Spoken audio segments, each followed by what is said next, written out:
Pengemudi mobil kecelakaan maut di Tol Reformasi Makassar dicabut polisi. Polisi menyebut penanganan kasus kecelakaan lalu lintas ini diselesaikan melalui mekanisme restoratif justice setelah memenuhi persyaratan material maupun formil. Selain itu, adanya kesepakatan damai antara pelaku dan keluarga korban yang mengharapkan diselesaikan secara restoratif. Korban dari kecelakaan tersebut merupakan istri dan anak dari tersangka yang memperkuat dasar penggunaan keadilan restoratif. Umum di sini, baik material maupun formil sudah terpenuhi. Kemudian juga persyaratan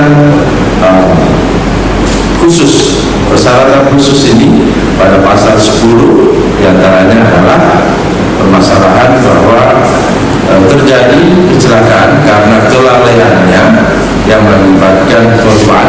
Nah, di sini juga merupakan persyaratan yang dapat dilakukan penyelesaian secara kekeluargaan atau yang disebut adalah keadilan restoratif.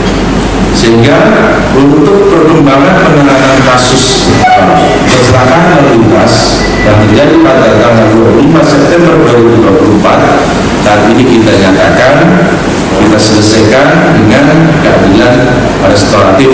Sebelumnya, polisi menetapkan pengemudi mobil berinisial Akui sebagai tersangka. Akui diduga lalai saat mengemudi hingga menabrak truk kontainer di Jalan Tol Layang Reformasi Kota Makassar pada 25 September lalu. Arif Tirtana, Kompas TV Makassar.